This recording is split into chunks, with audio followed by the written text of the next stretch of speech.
Ruth chapter 3. And if you're not there, if you have your Bibles and you want to, you can go to Ruth chapter 3. We will be there today. A couple of things that are happening I'm excited about. Obviously, it's the 4th of July weekend and have family coming over and having family over and all of that, right? And But next weekend, let's start there. Next weekend, Saturday, men, just letting you know, we're having a men's breakfast. If you're interested, 7:30, breakfast begins. And Daniel and I will be here, what, about 6? Yeah. Okay, so we'll be here at 6. And that's a great time for the two groups. When I say two groups, first service and second service, to get together and just kind of fellowship time out and all that. The second thing that's going on is next weekend, Sunday school. Sunday school time. We have a missionary that's going to be here, and he's going to be presenting his presentation to us.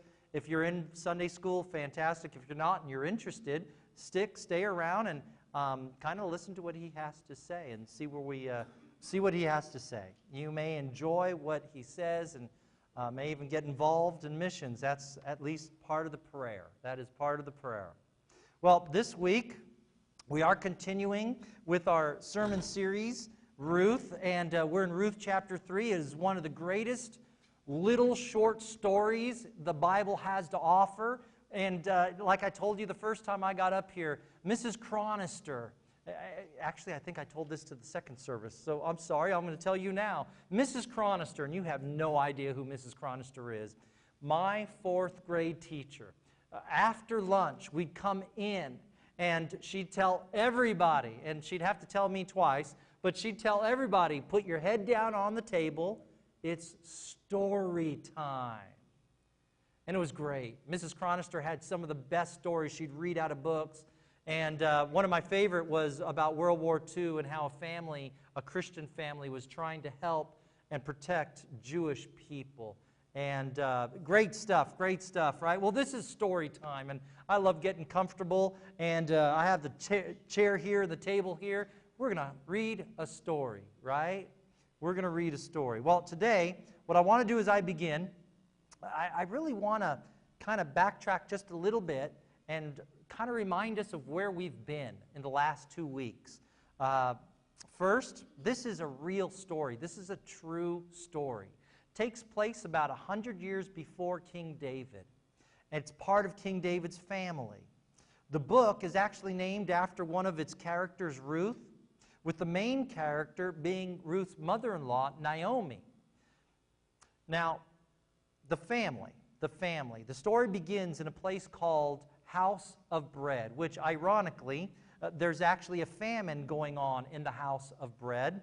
And a man named Elimelech decides to move his family away from the famine to a place where the Lord just isn't worshipped there. It's not that the Lord isn't there, it's that He's not worshipped there.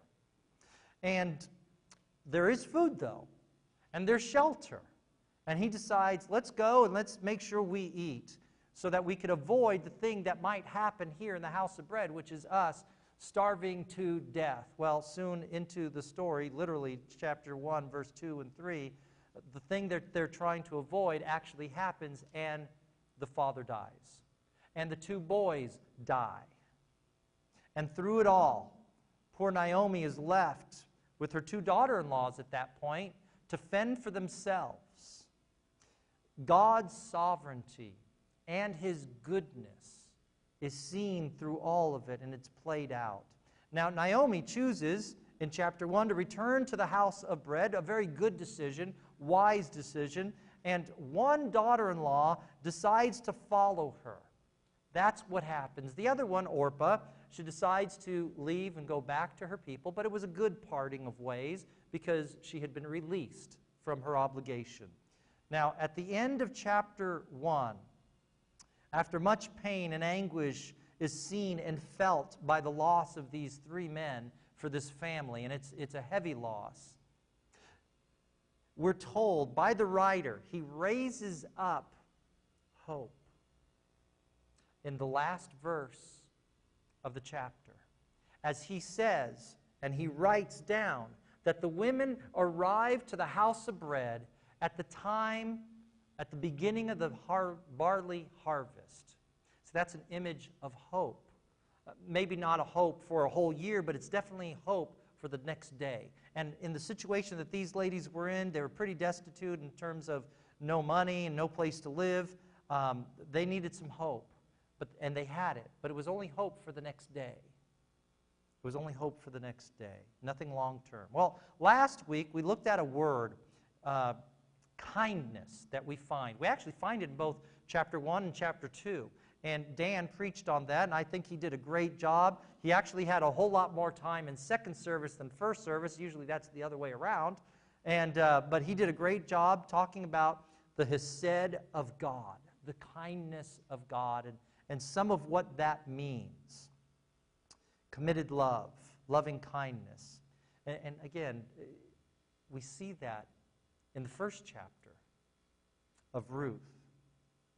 Now, in the second chapter, chapter 2, verse 20, this becomes a big theme as Naomi uses this word hesed to refer to God above. His hesed for her and Ruth.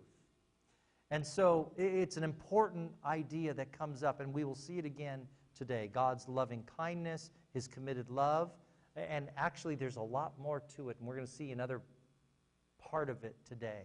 So that was our first 2 weeks. Today, we need to really begin now with kind of answering the question, who is Boaz? You know, he kind of comes up in chapter 2, but because of the idea of hesed, and because you can't fit all that and more in one sermon, unless we're going to preach for an hour or two, and we don't do that here, today I need to introduce him. He's a great guy. He's the kind of guy that, he's the kind of guy I hope my daughter meets, okay? That's the kind of guy I hope he is, right? He's a Boaz. And so we're going to take some time to describe who is Boaz. Well, can you lower me just a hair bit? I'm hearing an echo. Thank you, Daniel. He's introduced in chapter 2. In fact, chapter 2, verse 1, he's introduced. He's introduced as a family member to Elimelech. Okay, so he's an in-law of Naomi, who's still around. Chapter 2, verse 4, we see him showing up to his place of business. He actually is the owner of a bunch of fields. He's a landowner, and he has a business going on. And what's interesting is not that he shows up to his place of business, because who doesn't show up to their place where they work, right? Everybody does if they want to keep working. It's really how he greets his employees that kind of interested me. I want to read this to you, and it'll be up on the screen. There it is. And this is how he greets his employees. Just then, Boaz arrived from Bethlehem and greeted the harvesters. "The Lord be with you." That was his greeting, right? I mean, who does that? Who just turns around, shows up, and says, "The Lord be with you"? Well, godly men do, actually. Godly men greet people, and they encourage them in the Lord. That's the idea here. This guy, he's a great employer. He's the employer that all the other employees from all the other fields want to work for. That's who this guy is. He loves the Lord, and he doesn't hold back. He lets them know, hey, may the Lord be with you. And then their response, I'm not going to read it, but you can go back and read it. They love the Lord too, and they turn around and tell him, we love you, and may the Lord bless you as well. So he's the employer that everybody wants, and he knows his business very, very well. Verse 5, he actually notices, in chapter 2, verse 5, he notices that there's one extra field hand in the field. I mean, you know, not everybody takes notice of that, but, you know, sometimes you do. And there he is. He just arrived, says hello. May the Lord bless you guys. And by the way, who's that extra person there? And that question is not a negative. He's not asking the question so that he can go up to them and say, you need to leave. No, that's not why. He's asking because of his character. He knows God in his sovereignty has somehow brought that person, who happens to be Ruth, to the fields he owns. which means he needs to provide for her, protect her, and care for her. See, that's the way he thinks because he's a godly man, right? Boaz is a good manager. Verse 6 has the foreman actually giving him the report of who it is, and it clicks with him. Oh, this is the person who's just arrived yesterday, and she's with Naomi. Okay, got it. Verse 8 is where they first speak. Ruth and Boaz. They speak. And here, if we didn't stop to think through the conversation and see her response and then his response to her response, we would kind of get an idea that, well, maybe he's hitting on her. Maybe he's just hitting on her. But no. But, ladies, you know this. You have antennae. You know when a guy's looking at you. You know when a guy might even be hitting on you, okay? I'm just letting you know I know that, okay? Guys, if you don't know that, you ought to know that, okay? Here's her question to him, okay? Because her antennae went up. She's thinking, oh, wait a minute, what is this? What's going on here, right? Here's her question. Verse 10. At this, she bowed down with her face to the ground in respect, and she asked him, why have I found such favor in your eyes that you notice me a foreigner? All right? I mean, she's just clarifying Boaz's intentions. That's what she's doing. Is he? Could he be? Am I being propositioned here? And that's what she's trying to find out, right? Well, Boaz's response, I have to read this. Chapter 2, verse 11 and 12. Man, we could take note here. This is good stuff. Boaz replied, I've been told all about what you have done for your mother-in-law since the death of your husband, how you left your father and mother and your homeland, and you came to live with people you did not know before. And listen to this prayer, verse 12. May the Lord repay you for what you have done. May you richly be rewarded by the Lord, the God of Israel, under whose wings you have come to take refuge. This is a smart man, a godly man. This is a man who recognizes in one day that this is a lady, yes, she's a foreigner, yes, she's a Moabite. Could you imagine that? And yet, she shows up here for refuge from the Lord, or not from the Lord, she's receiving refuge in the Lord. And he recognizes that. And his prayer is that she would be blessed by that same Lord. No, Boaz is an outstanding, godly man whose intentions are pure. They're godly. He wants to help. And in a way, this is kind of interesting. In a way, he's answering his own prayer of verse 12 as you read on, which we're not going to read on, but we're going to come back to this in a little bit. But he becomes the provider, protector, and caregiver for her and everybody else who's in his field, by the way, because he's a godly man. He's not just pulling her out, although he helps her out a little bit more than the others, right? And you see that as you read on past verse 12. It's interesting how he becomes his own answer to prayer. I think there's biblical passages that let us know that we could pray, and at times, God, his hand, he chooses to move in answer of that prayer. But then sometimes God's hand is stilled, and he doesn't move. And the one thing he does is through the person who prayed the prayer, he changes their heart to become the person, the conduit of how that prayer will be answered. And it's incredible. We're going to see that as we get into chapter 3 here in a little bit. One last thing about chapter 2 and about this man's character, Boaz, and it flows from chapter 1, chapter 2, verse 20. It's Naomi. This is interesting. She recognizes God moving in her life. And as she does, she sees him moving.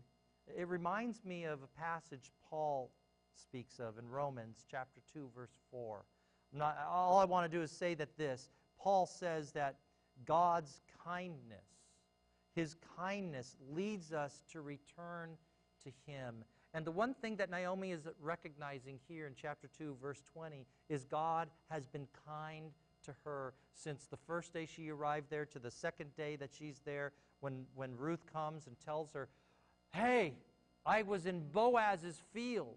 And Naomi recognizes the name immediately. And she knows this is a kinsman redeemer, a guardian redeemer, and we're going to get into what that means. And she sees God's hand already moving just because she came back to the house of bread, to where God's people are. And hope rises from there. It's a beautiful image of hope coming up. What's interesting here is that just a chapter earlier, the day before, Naomi is telling all her old friends, 10-year-old friends, don't call me Naomi, call me bitter. Mara, call me bitter, because the Lord has dealt bitterly with me. And the next day, she sees God's hand, His kindness, and it returns her heart back to God. What a beautiful way to see Paul's words in action. Now, God's kindness through Boaz turns her heart. Here's a question, because it's this hesed kindness that Boaz shows to them. When you look in the mirror every morning, do you see the hesed kindness staring back at you? And I'm not talking about God's hesed kindness to you. I mean you looking in the mirror going, hey, I have kindness to give to people today. It's just a question for you to think about as you go on this week, to reflect on. Do you have loving kindness to give? Are you a reflection of God's hesed? Did you know that you could actually be a reflection of God's kindness for people? And as you are, that kindness returns them back to the Creator. I love that image. Well, it's time to move on to chapter 3. So we're going to move on to chapter 3 for the study today. So Boaz, he's a godly man who loves his employees, who is loved back by them, and he knows his business very well. He's a reflection of God's hesed. He does not take advantage of women, as some in his position probably could, and he becomes provider, protector, and caregiver to Ruth and to Naomi. And by the way, Boaz didn't have to be that kind. The law did not require him to be that kind to a Moabite. Let her glean some food from the field, and on your way, leave. That really was part of the law. But he allows more than he is required to do. He does more than he is required to do. He didn't need to show her hesed, but he did. This is a man of grace. He gives grace. He's an image bearer of grace, the grace that he's received. This is a reflection of who Jesus is in our lives.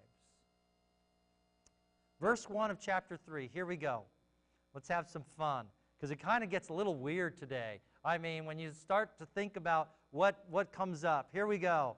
Then Naomi, her mother-in-law, said to her, speaking about Ruth, my daughter, shall I not seek security for you, that it may be well with you? Now, some time has actually passed at this point, from chapter 1, when they first arrived at the house of bread, to this point right here.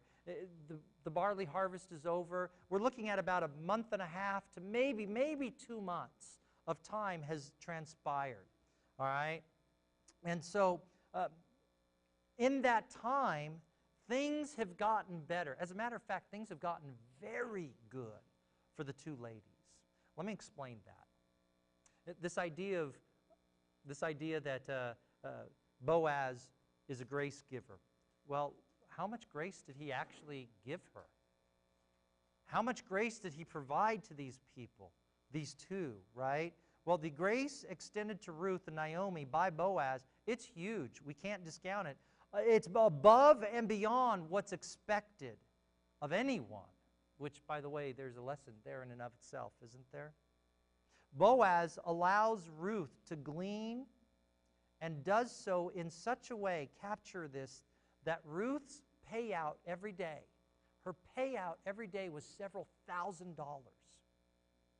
Now, calculate that over a month and a half to 2 months of time. Several $1,000s every day she's coming home with enough barley to make that, right? And so here she is.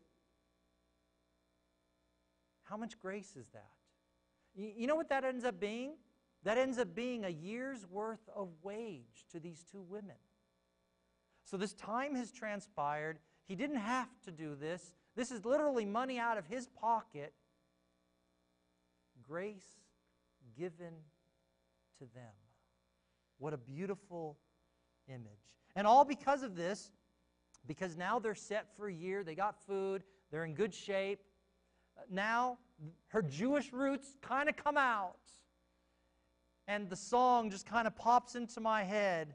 Matchmaker, matchmaker, make me a match. Find me a catch. Catch me a catch. Right? That's what's going on here. We're good. We're solid for a year. We can now find you a husband. Yeah, that's what's going on. Naomi, her mind goes into overdrive here. And this woman, she actually designs a scheme. Yes, men, women design schemes. You just need to know that, okay?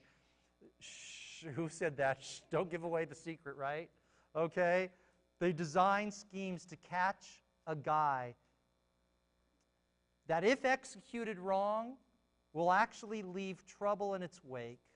And she sets her mind on Boaz. Poor guy doesn't know what's coming. I'm just going to tell you right now. Let's continue. Chapter 2, verse 2.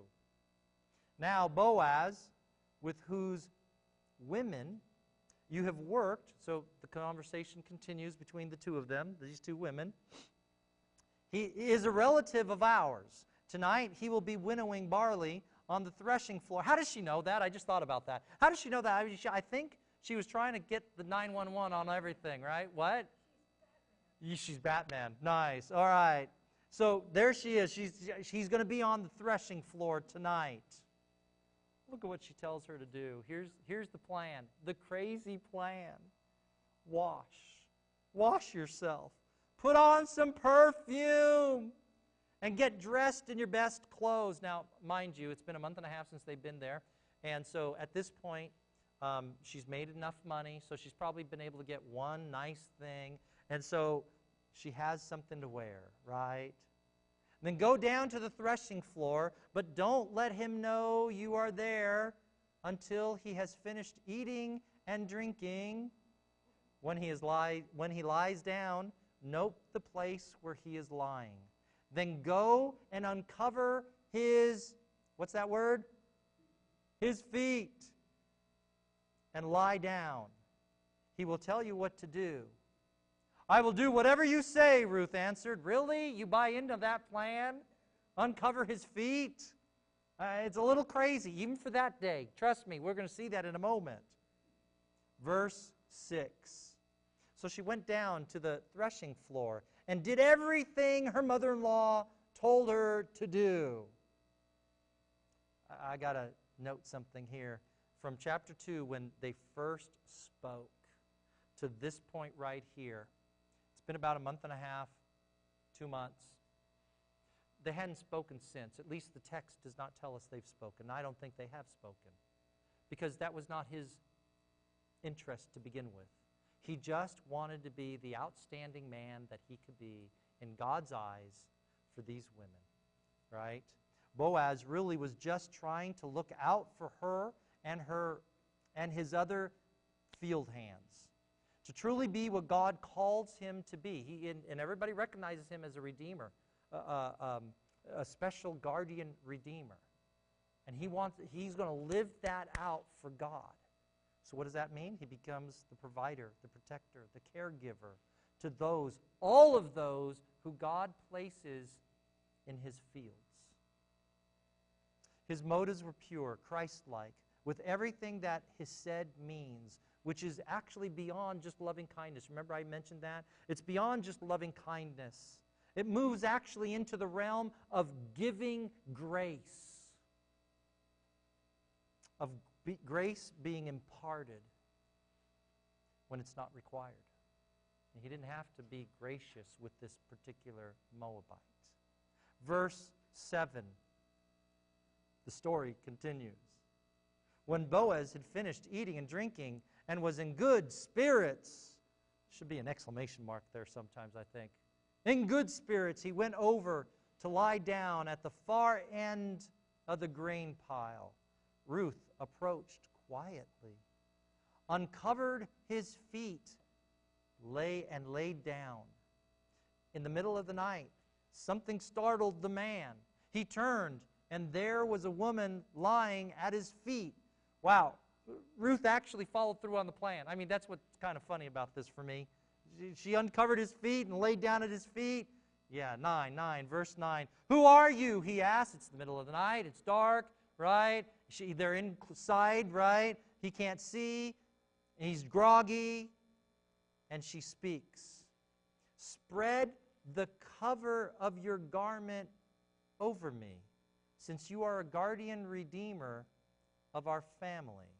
Okay, let me pause and real quickly capture this idea of guardian redeemer. Okay, because I think we need to really understand what this is. A guardian redeemer. Now, the Levitical law of God provided an allowance for families who fell on hard times.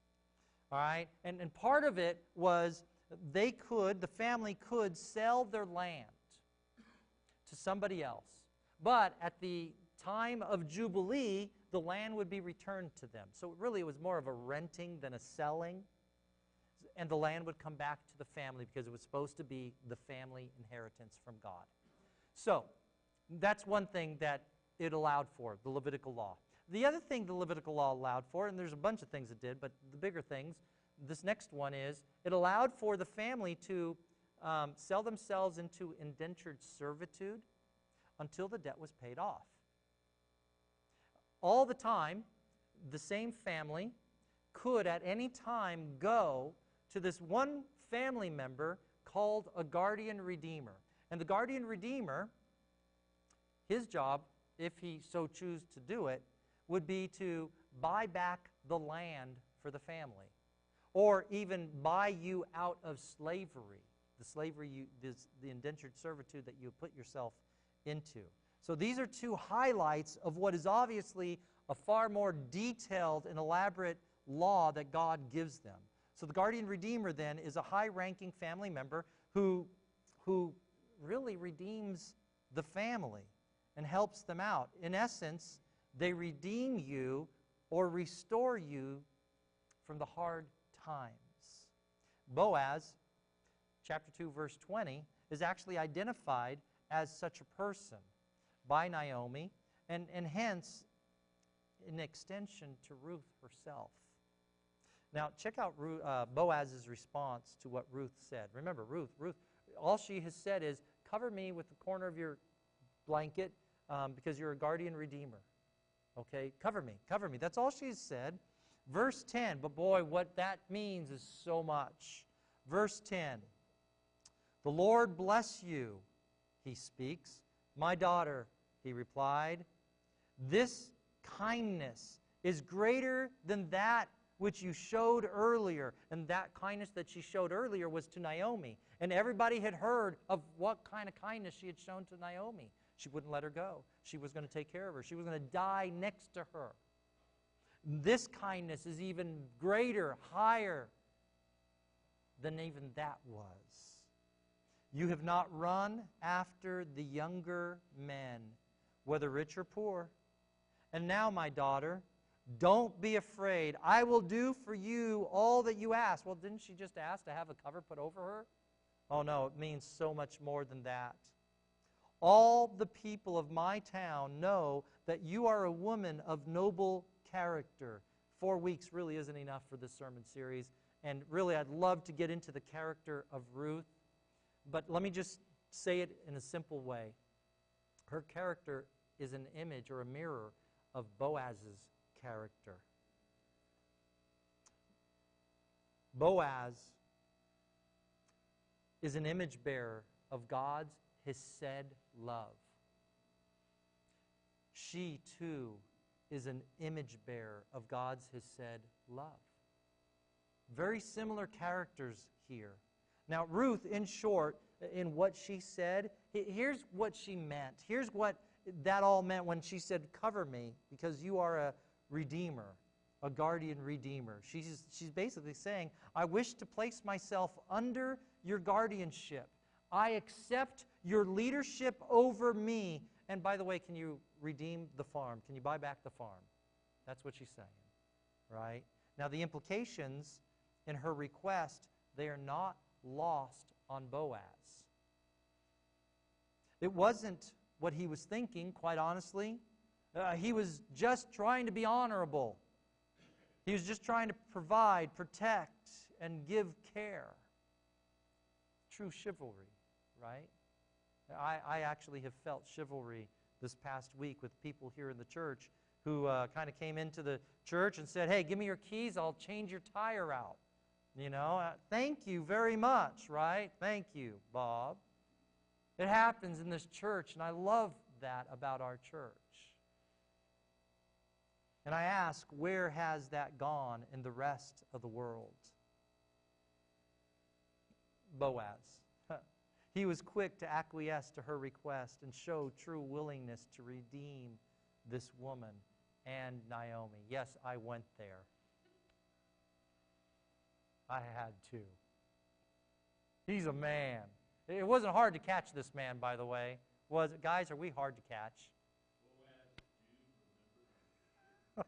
All along with this request, we have to understand that Ruth comes along with this deal as marriage material. Verse 12, let's continue. Let's get through this. Although it is true that I am a guardian redeemer of our family, there is another who is more closely related than I am. Stay here for the night, and in the morning, if he wants to do his duty as your guardian redeemer, good. Let him redeem you. But if he is not willing, as surely as the Lord lives, I will do it. Lie here until morning. You know, what a beautiful image of someone who is willing to help, to redeem, and to restore. There's another image here. It's interesting. We see it both in Ruth and we see it in Boaz, and this is it. In verse 9, we see Ruth bowing and taking the role of a servant at Boaz's feet. That's what she says. That's what the plan is, the crazy plan that it is, right? At his feet. Recognizing Boaz's authority over her. Well, what's interesting, by the way, that's humility at its finest. What's interesting is verses 12 and 13, we just read them, they're up there. That's what's going on here. He himself, Boaz, is acknowledging that he is not the end-all to be-all. He humbly admits that his authority is subject to another person who has first right to claim and redeem the Naomi-Elimelech homestead. Boaz knows his place. This is the beautiful thing. Boaz truly knows his place in God's design. And yet, here he is, even though his passion is aroused over this late night, rude, but maybe pleasant awakening, he follows God rather than his own desires. Here's something else. Yes, they spent the night together, but it's not the way many people would think. Have you read where she spent the night at? His feet, right? At his feet. Now, there was no nudge, nudge, wink, wink, say no more, say no more. There wasn't none of that going on, okay? Verse 14, if you think so, just let's read on. Verse 14. So she lay at his feet. Feet. His feet is where she laid. okay? No improprieties here that night. Just a very, shall we say, creative, elaborate plan by Naomi to trap a guy. It wasn't that hard to trap. Exactly. Is it a trap when we go willingly? So she lay at his feet. I'm going to use that during second service, man. That is good stuff right there. She lay at his feet until morning, but got up before anyone could be recognized. And he said, no one must know that a woman came to the threshing floor. Again, it's not the normal plan, is it? Naomi just concocted this in her plan, and it's hers, right? Verse 15. He also said, bring me the shawl you are wearing and hold it out. When she did so, he poured into it 6 measures of barley and placed the bundle on her. Then he went back to town. When Ruth came to her mother-in-law, Naomi asked, how did it go, my daughter? And the women are about to talk. I mean, they're going to go to town, and she's going to explain and express every single word he said, right? And then she added, he gave me these 6 measures of barley, saying, don't go back to your mother-in-law empty-handed. What an outstanding man. Always willing to provide, always willing to give of what he could, what he can, to others. All right, so what are our takeaways from this? There are 4, and then we're done. 4 takeaways, real simple.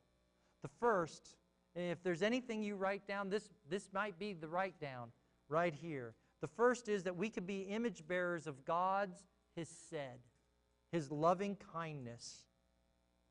See, in what He has given us and in the kindness that He's shown every single one of us, the best way for us to acknowledge His kindness is for us to turn around and be kind to others. We could be image bearers of God's, His said. The second one, go to the next slide. The second one is we could be image bearers of God's grace. What Boaz did for these women, above and beyond what he had to do. I mean, she was walking home with several $1,000s a day. He basically bankrolled them for a year. Oh, by the way, it's because she worked hard. Okay, don't get me wrong. She worked for what she got. I get that. We could be image bearers of God's grace as we help others. The third, we can be image bearers of God's redeeming work through us. By the way, this is little r for us because there is a big R, and His name is Jesus, who redeems us. The very thing that the kinsman redeemer or guardian redeemer is to his family is what Jesus is to us. We can be image bearers as little r's of God's redeeming grace to other people as we redeem them, as He, being the big R, truly redeems us all. The fourth one is this. We could be image bearers of God's hope. The hope, chapter 1, chapter 2, chapter 3. The hope rises. It's an incredible study if you just look at the rising hope from chapter 1, chapter 2, and chapter 3. In chapter 1, verse 22, I believe it is, we see the barley harvest. It's a hope for tomorrow to have a meal. Then in chapter 2, verse 1, we're introduced to Boaz, who is a hope. And then in chapter 2, verse 20, he's recognized as the Redeemer, the kinsman Redeemer, the guardian Redeemer. Hope rises. And then in chapter 3, the entire chapter is about hope. This crazy plan to uncover the feet and lay at the feet and be covered by his shawl is hope. And we, of all people, have hope. We have hope in Christ, who is our big R Redeemer. We too could be image bearers of that hope for the people around us, bringing them to the Lord. Can you do me a favor? Let's stand And as we stand, we're in a moment going to pray. And boy, you all know, we sing a song. And during that song, when you're ready and your heart is ready, you can go and partake of communion. It's not my communion. It's not this church's communion. It's His communion. He redeemed us. And at that point of redemption, He offers this table for us to go and remember what He did for us as He redeemed us, what He did for us as He brings us hope. We could be image bearers. Jerry, would you come and pray for us? Our Heavenly Father, we are humbled by this loving kindness that you show us, that you show to us by forgiving our sins, that you show to us always.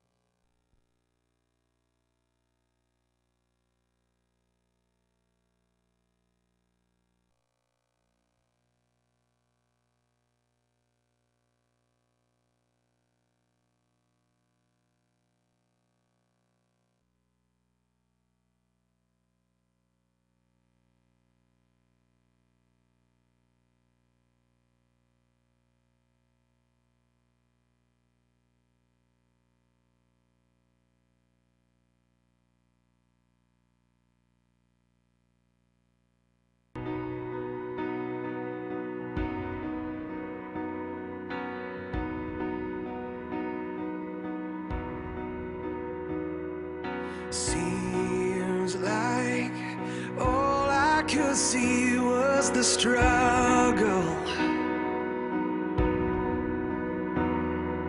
haunted by ghosts that lived in my past,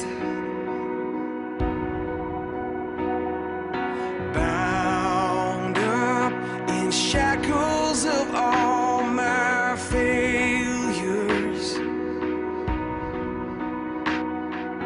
Wondering how long is this gonna last? And you look at this prisoner and say to me, son, stop fighting a fight that's already been won. And I am redeemed. You set me free, so I'll shake off these heavy chains and wipe away every stain. That I'm not who I used to be. I am redeemed. I'm redeemed. All my life I have been called unworthy, named by the voice of my shame and regret.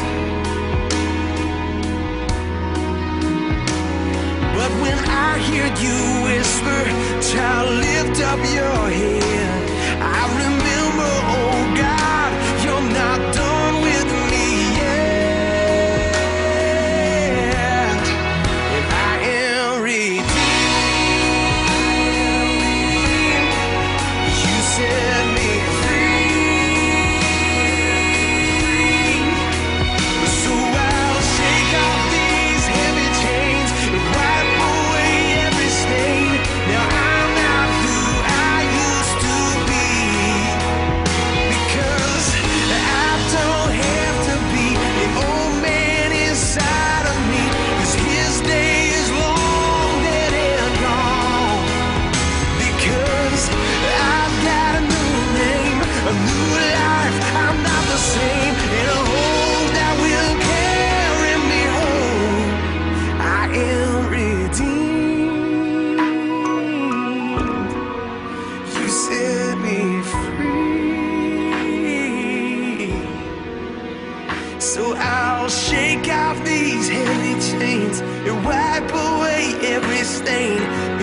I'm not who I